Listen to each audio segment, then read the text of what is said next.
Hi there! Welcome to my tea adventure. My name's Aaron, and on this YouTube channel I'm going to be exploring tea, tea culture, and the delectable little nibbles that go along with it. Now, Valentine's Day is right around the corner, and I thought to myself, well, what's the best way to show someone that you care about them? You make them something, right? And here we tend to make afternoon teas. So, I did a little research and thought of some amazing recipes that we could combine to make a sweetheart tea.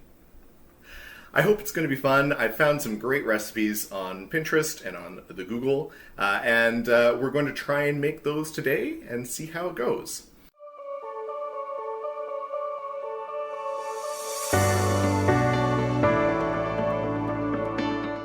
Now, the theme of our sweetheart tea is red and roses, and of course, chocolate.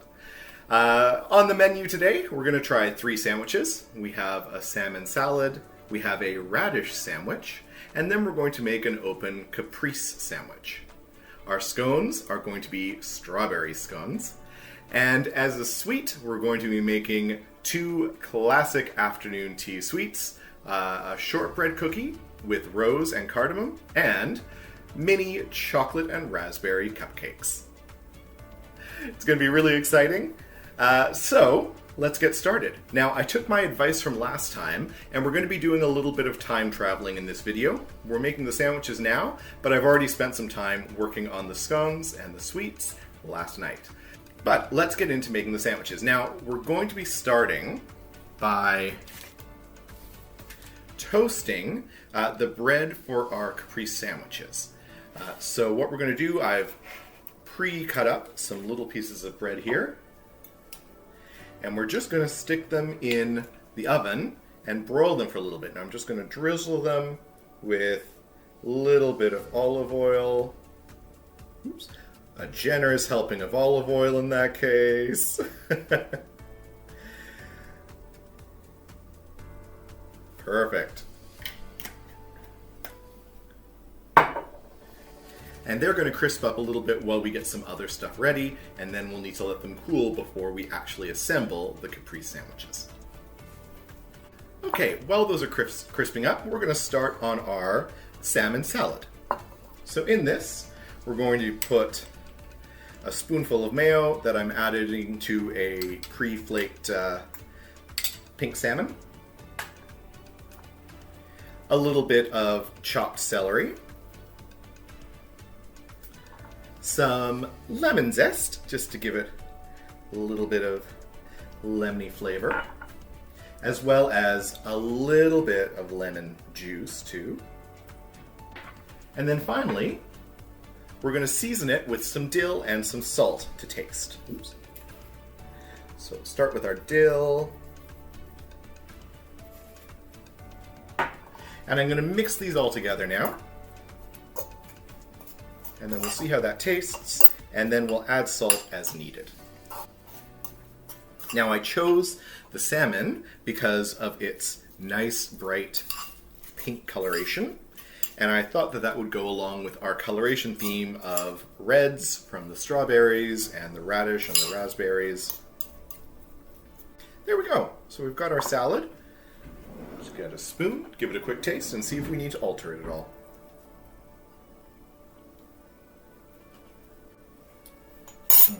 It needs more dill.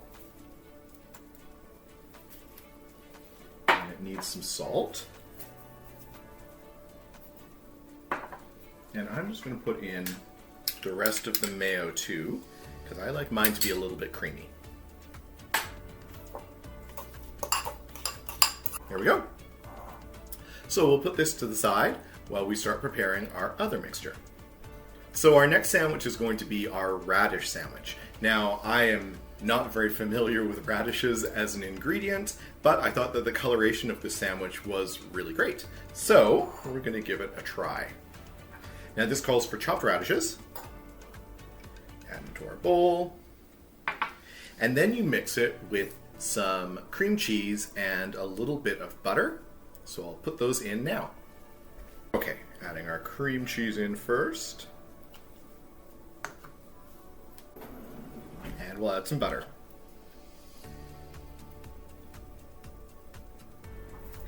Mix, mix, mix, mix, mix. Now to this, I'm going to add in some chives, as well as some parsley. Now it also calls for a bit of lemon juice.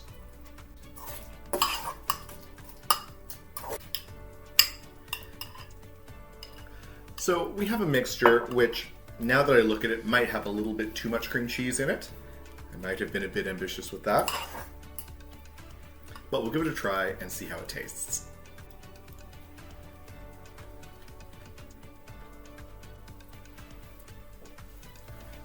Radishes aren't my taste, I'm going to be honest. But the cream cheese and the lemon is really nice. And the radish just kind of gives it a crunchy texture, much like the celery will. Sorry, I'm choking on radish. Much like the celery will in the salmon salad. So it's more of a textural thing with some slightly bitter aftertastes. Now the recipe did say to season with salt and pepper. So let's do that. And mix that in and see if that helps. Okay, so now we have our second filling ready to go. Let's see how our toasted little piece of bread are doing. I just got a single loaf of white bread for these. Although the radish one does suggest pumpernickel as the bread to use, we're just going to use white bread. Now I was thinking, wouldn't it be fun if we made the sandwiches into a variety of shapes? So our caprese sandwiches are going to be rectangular. We'll make our salmon sandwiches triangular, I think. But I've got a circular cookie cutter here. I'm going to see if we can make our radish sandwiches circular, because radishes are circular. Now I did read that it's easier to cut bread with a cookie cutter if it's been chilled, and of course, I did not chill this bread. So let's give it a try and we'll see if it's going to work, and if not, we'll just do it the old-fashioned way.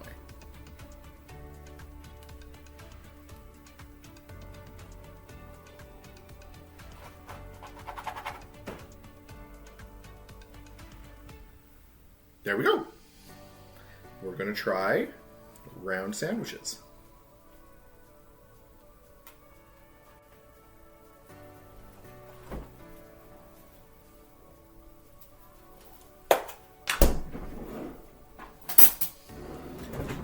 Now that we've got our sandwiches cut out, let's put some butter on them.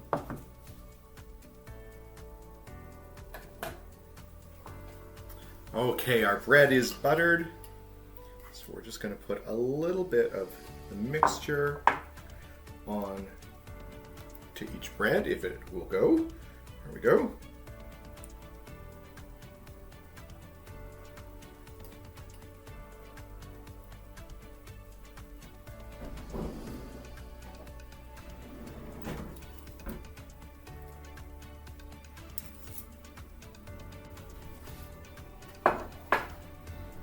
Okay, our mixture is on our bread. And we'll just press down and voila! Circular radish sandwiches.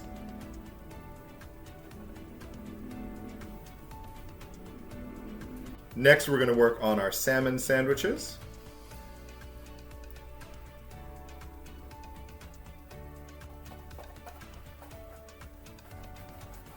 Okay, well, we managed to get 2 triangles out of the salmon. I'll see if I can make a few more, and hopefully it'll go just as well as this one did. Lastly, we're going to assemble our mini caprese sandwiches. Now these are open face, so we're going to put the mozzarella, the pesto, and the cherry tomatoes right on top of the piece of bread that we've toasted, and then skewer it with a toothpick. So we have our bread here, we've got our pesto, and I've got some cherry tomatoes. We'll start by spreading a bit of pesto over top of the bread.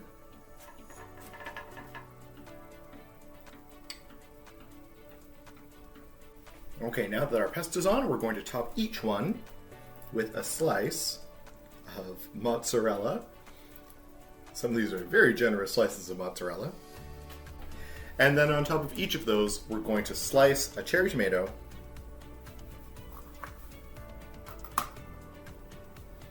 Add that on top. Oops. Maybe not that one. And then once you've got all of your cherry tomatoes on, you put a toothpick through it. I've got themed ones for Valentine's Day. And voila, a lovely open caprese sandwich. So now we can put all of our sandwiches into the fridge to chill until guests arrive, and we can start on scones and sweets.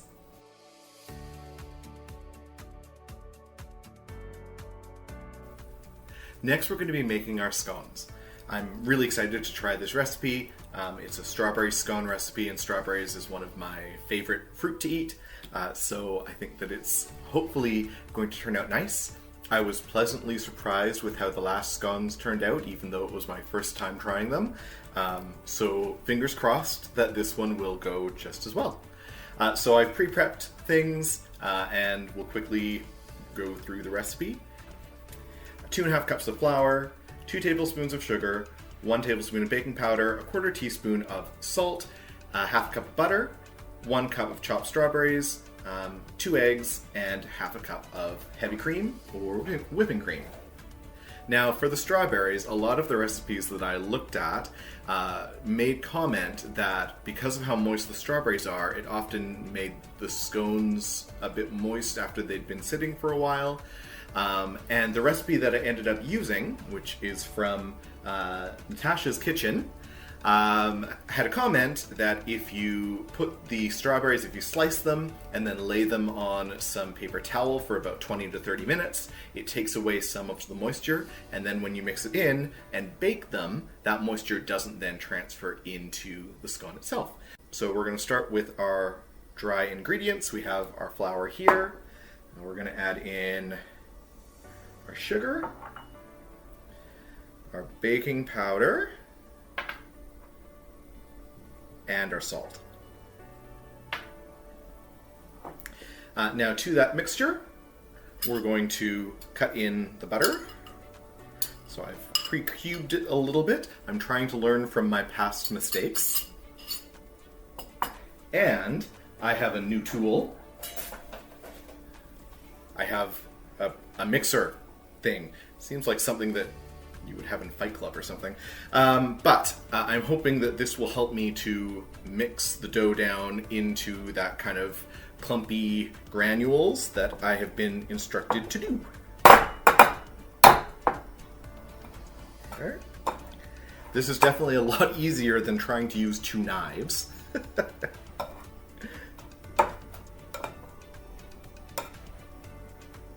There we go. This is now seems to be working. There's our dry ingredients. We're going to add the strawberries to this in just a second.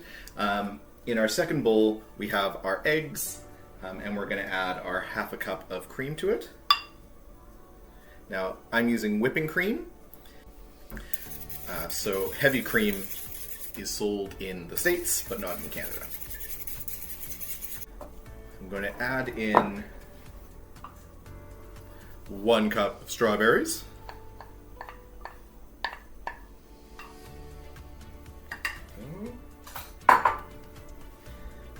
Mix those kind of generally into the dough until they're lightly covered in flour. There we go. Okay, now I'm going to make a little indentation. Pour in my liquid and mix it around. Now the recipe said mix it, stir with a spoon until moist, but don't overmix. Okay, let's give this a try. Okay, well, this looks generally mixed, but it seems very clumpy. Okay, so I'm going to do the same thing that I did last time. I'm going to fashion my dough out on the counter here, and then I'm going to try using a cutter and cutting it into smaller shapes, because I'm not sure that I want giant wedgie scones. I think I want smaller, daintier scones to put on my sweetheart tea. Okay, so what I'm going to do is generously flour the surface here. I'm going to put the dough on it. I'm going to press it down into a 3/4 inch thick round, and then I will try cutting out the shape of some scones. So, yeah, it's really, really crumbly compared to the last scones that I made. Let's see how it presses down. So, we're going to try and use a little heart-shaped cutter and see if we can make some heart-shaped scones, because I think it would be fun and it would fit with the sweetheart theme very well. So let's give this a try.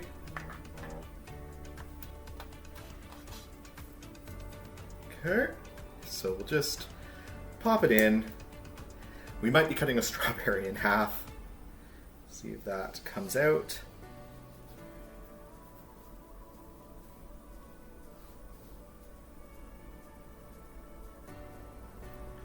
Well, it makes a heart, it holds together. We have a nice cross-section of strawberries there. Try this one.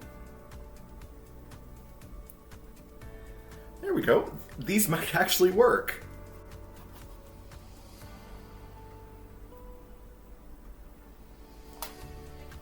I really hope that once they bake, they turn out, because they look really great now.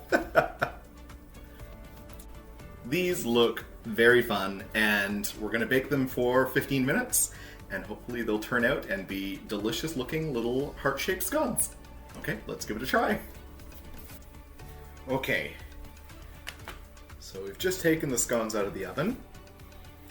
They look a little bit more like broken hearts than I'd like them to. A couple of them turned out really nice. And they smell fantastic. You can smell the strawberry.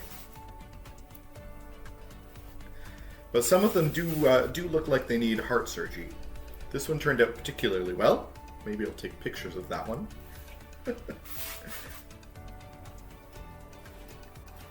Well, they're nicely browned on the bottom. They look really fluffy. So we'll let them cool and give one a try, and hopefully, fingers crossed, they've turned out all right.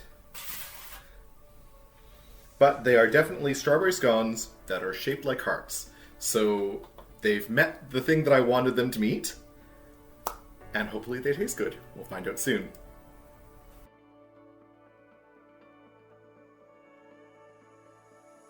Now, as we move on to our sweets, there was a lot of different fun Valentines-y options that I found when I was looking for recipes. I wanted to try a couple of things in this sweetheart tea that I feel are staples in a lot of afternoon teas, but are just things that I've never tried and skills that I don't think I have. So, we're going to try to make a shortbread cookie and mini cupcakes. And I'm hoping that both of them will work. I feel like mini cupcakes is something that I should be able to make, because lots of people can make them, so I'll give it a go. So we're going to start though with our shortbread cookies. So today we're going to be trying to make a rose and cardamom shortbread cookie, and I wanted to incorporate rose into the baking in some way, shape, or form, even though it's not a flavor that I'm familiar with working with, but I thought that it would tie in with our sweetheart theme really nicely. So I went on to Bigger Bolder Baking, and there was this recipe submitted by Gemma Stafford, and it looked like something that I could achieve.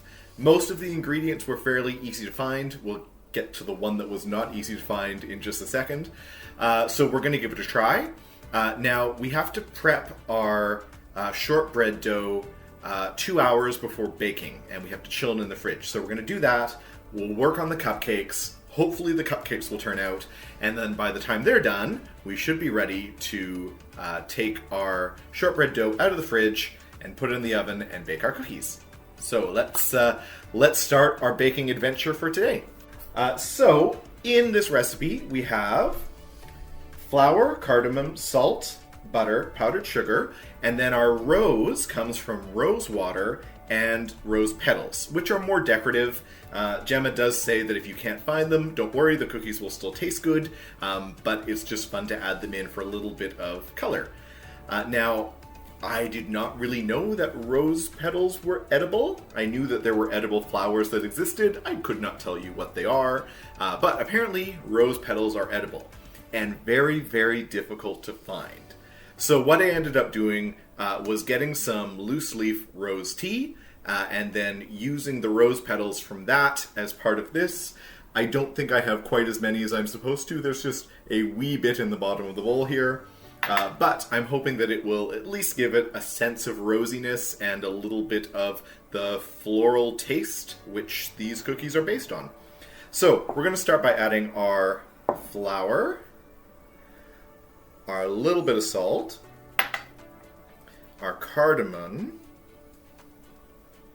and our rose petals all together. And these are our dry ingredients. Okay, so our dry ingredients have mixed together, and we're just going to set these aside for a little bit because we don't need them right now. Now, we're going to mix the butter and the powdered sugar next in this bowl, and I am going to use a tool that I am very nervous about using. Here is our electric beater. We got our powdered sugar, we have our butter. Let's see how this goes.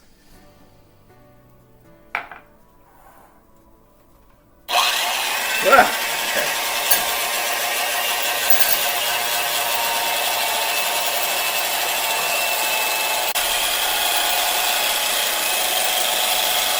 Beat together until creamy. Well, it's lumpy, so I guess we keep going. You might not be able to see it, but there is butter flying everywhere, so maybe a bigger bowl next time.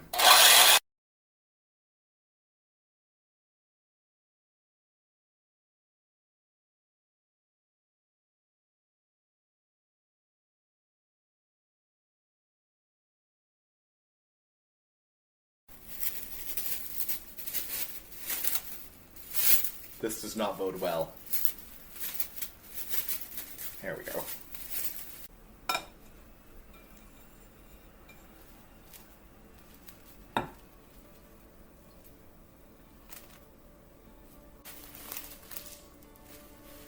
So if we press it down, add a lot of pressure, hopefully it will. Okay, so if you add pressure, it does form down into a disc, which is good.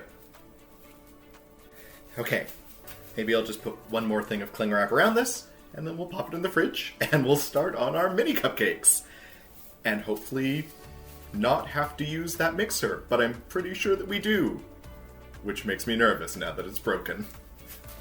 Are you ready to make the last delectable delight for our sweetheart tea? I sure am. I'm looking forward to this. I really hope that I am able to make mini cupcakes, because I just feel like it's a great skill to have in general. Who doesn't like cupcakes? So we're going to be making some chocolate cupcakes and topping them with raspberry frosting. Yeah, so that's going to be what we're going to try and make. The recipe is from icecreamforbuttercream.com, and it is submitted by Kara. It combines flour, cocoa, baking powder, baking soda, salt, sugar, brown sugar, vegetable oil, milk, eggs, and hot water. So we have a lot of ingredients that we're dealing with. I think I've got them all set up, maybe. And let's get going. In a large mixing bowl, add dry ingredients, flour, cocoa, baking powder, baking soda, salt, and sugar. Okay, so we've got our cocoa, our baking powder, baking soda, salt. So we've got lots of sugar in here. That's good. We want our sweetheart tea to be sweet, and this is going to be sweet.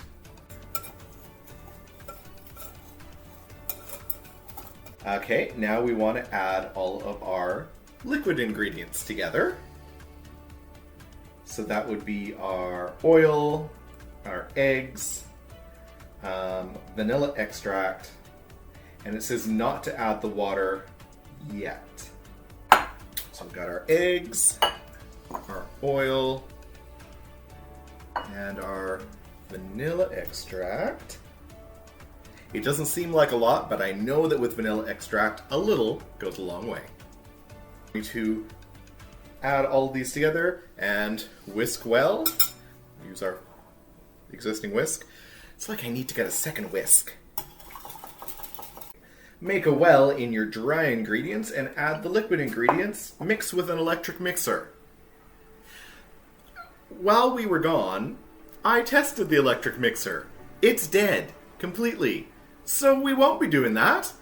We're just gonna power through it with our arms, and hopefully we can get something that resembles a batter for these cupcakes. Hopefully, fingers crossed. Okay, we'll add in our liquids. And now we mix. And hope for the best. It's very puddingy, which is good, I guess. Scrape down the sides of the bowl. We're not even going to get to the point where it's liquid enough for that. So these look more like brownies than cupcakes. It does say that we need to add some hot water in, but this doesn't feel like it's mixed enough to really do that yet. Okay, how much hot water are we adding in? 1/4 cup of hot water. This is completely solid. 1/4 cup isn't going to do anything. Okay, I have our 1/4 cup of hot water. We're going to add it in. I'm not hopeful, but let's see.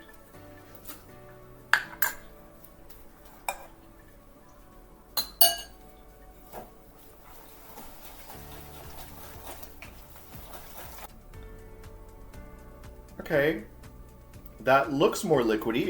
It's dripping. Let's see if we can get it into the cups. Okay, so it says to fill the cupcake inserts 2/3 full, and then we're going to bake for 10 to 12 minutes.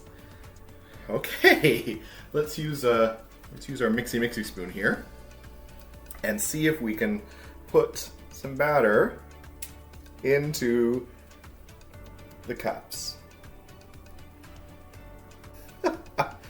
This is not going well. There is just cupcake batter going everywhere. These are the messiest looking cupcakes I've ever seen. Oh no. Okay, so we have some that are 2/3 full. We have others that are 100% full and are very clearly going to overflow. And then we have just batter that is anywhere. Let's pop this into our oven. It's 350 degrees. Give it 10 minutes. See what our cupcakes turn out like. Everyone, wish me luck. Well, we said that there were going to be mistakes on this channel. We found the mistake on this channel. You know when I said that it seemed like there wasn't enough liquid? It helps if you add the milk to the batter. Okay, so as I had used half the batter already, I added in half the milk, and now it's the right consistency. Meanwhile, the cupcakes that I put in the oven beforehand are pretty much exploding. They look ginormous. So what we'll do is we'll use this batter on a second batch, and I feel like the second batch of mini cupcakes might turn out just a little bit better. Let's check it out, okay? So the cupcakes have come out. They're pretty much just sponge. These are not what you want your mini cupcakes to look like. We'll let these cool, and then I'll re-prep the pan, put the new ones in, and see what our second batch of cupcakes will come out like.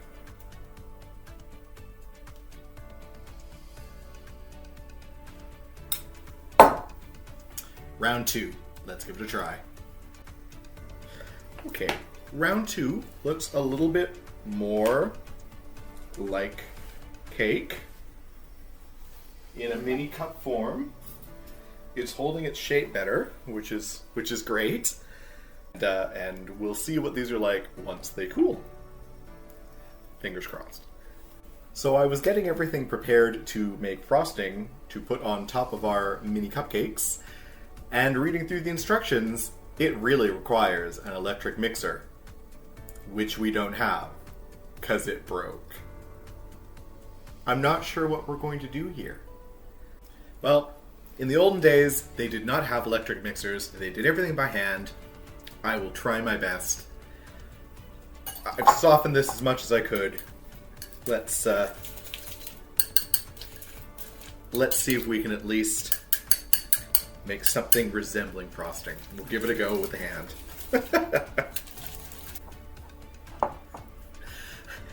I love how the instructions say, beat until light and fluffy. We are not light and fluffy. There is no fluff. It is just butter. Anyway, we'll keep going and see what happens. Okay, you might be a little surprised, but after adding the milk, it's very thick, but it's creamy, and it might look a bit like frosting.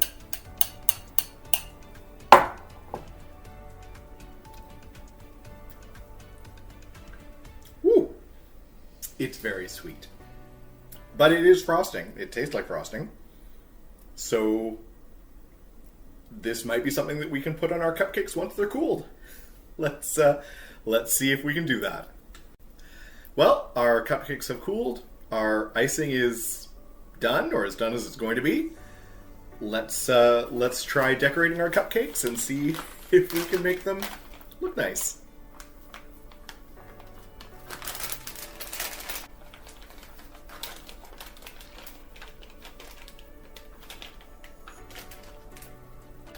Whew.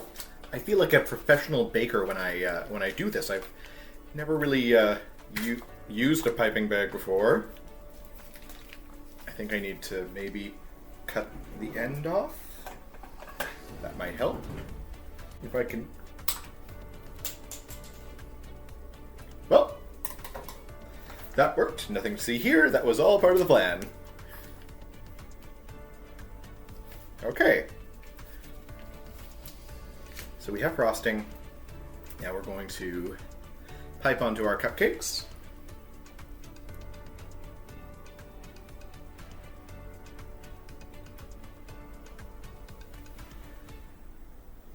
It looks like a cupcake.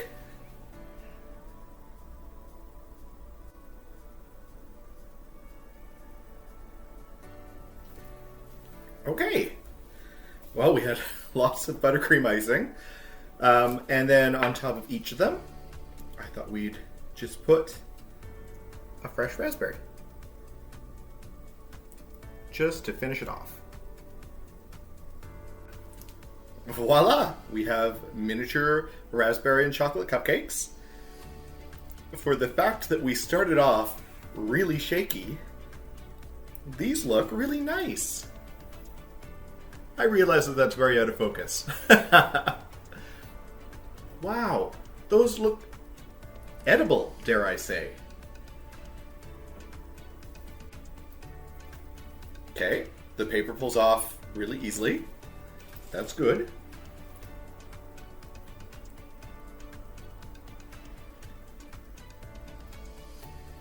The cupcakes are baked all the way through. Wow. The frosting is very, very sweet. So it lives up to the Sweetheart Tea name. Maybe a little too sweet.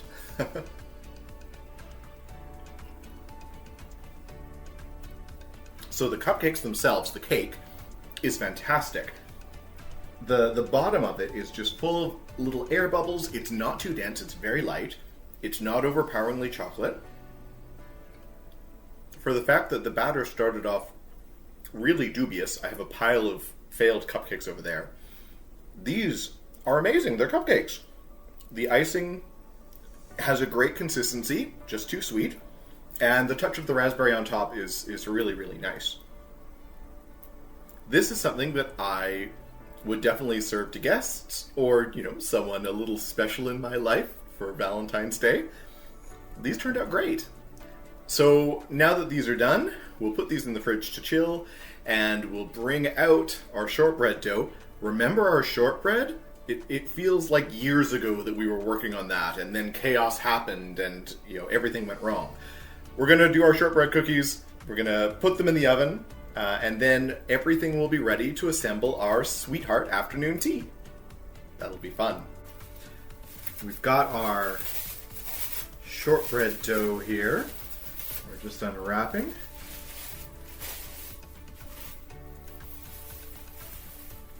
It's been chilling for a few hours now.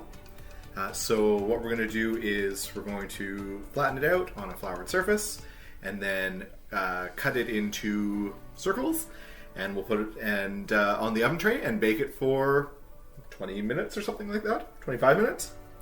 Now that it's cold, the dough is very, very crumbly. So let's see if we can get it to not be crumbly.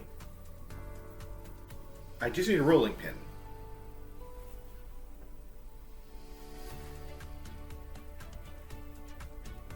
I don't own a rolling pin. Okay. This can easily be solved. We'll put some wax paper down and I'll use a can of cooking spray to press it down. That should work. Let's give that a try.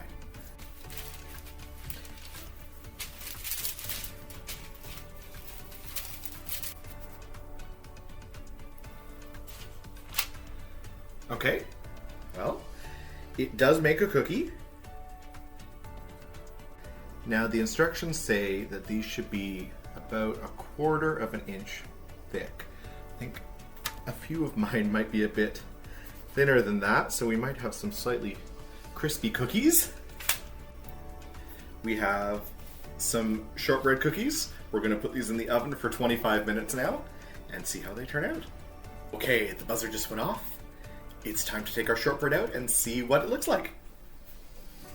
So the directions said to take it out when it is slightly crispy on the edges after about 25 minutes. And the edges are just perfectly brown. So I think we took it out at the right time. Now we're going to let these cool on the wire rack for a little bit.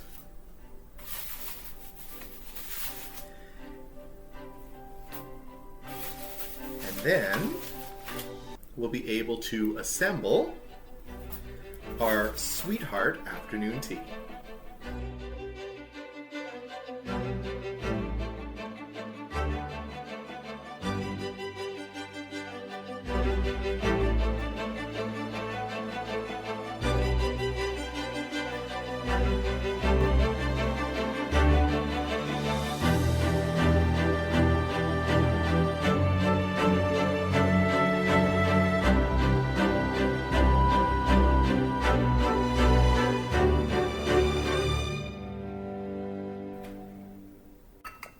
And voila! We have our Sweetheart afternoon tea for Valentine's Day. Now, despite some troubles that we ran into in the kitchen, I think this turned out really well. It looks really nice. The scones in particular are really impactful. I think it's something that serving them to guests, the guests would be really appreciative of the time that you took to make these for them. Now, along with the Sweetheart tea, I'm currently drinking a strawberry shortcake tea. This is a loose leaf blend that I purchased from Murchie's. If you're not quite into a sweeter tea, then you could also have a rose cajou tea that was the rose that I used to bake the shortbread cookies. So that's a couple of tea options that you can pair with your Sweetheart Valentine's Day tea. Now, let's try a few of the things that we haven't tried yet. We'll start by trying our shortbread cookies. Now, the shortbread recipe called for me to cut them or to roll them out to 1/4 of an inch thickness. I think I might have rolled them closer to 1/8 of an inch. They're a little bit crispy. But that being said, they are still fairly buttery. The rose and cardamom flavors are not strong. You can just kind of taste them as a very faint aftertaste. So I think a few tweaks might need to be made if I was going to serve these to that special someone. But overall, for my first attempt at shortbread cookies, these are definitely shortbread cookies, and they're delicious. They're just a little bit dry, that's all. Now the scones look absolutely wonderful. I'm so happy with how these turned out. The scones are soft and buttery, and every so often when you bite into a strawberry, you get a little burst of flavor, but it's not overpoweringly sweet.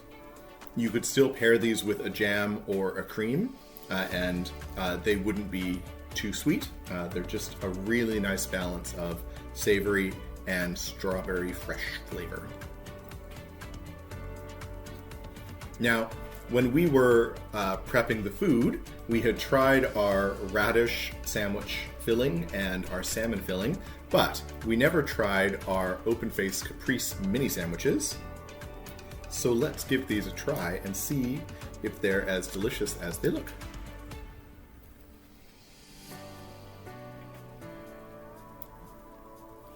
I was worried that the mozzarella was going to be too thick when I made these. However, because mozzarella is kind of a mild cheese taste, it's a really nice balance between the intense flavor of the pesto, the sweetness of the cherry tomatoes, and then the mozzarella acts as just kind of a creamy balance. This is a really, really good sandwich. The recipe said that it's going to become your go-to sandwich to serve to guests, and I can absolutely see why. This is delightful. I hope that you've enjoyed this adventure into another themed afternoon tea. Our Sweetheart tea looks absolutely fantastic. It tastes delicious, and I think that this would be something that would impress any potential love interest that you might have. And despite the fact that we had a couple of hiccups in the kitchen, overall these were not challenging things to make. And I think that these would be things that a baker or a chef with any particular skill set in the kitchen would be able to make. So, thank you so much for joining me on another tea adventure. Cheers, and I hope to see you next time.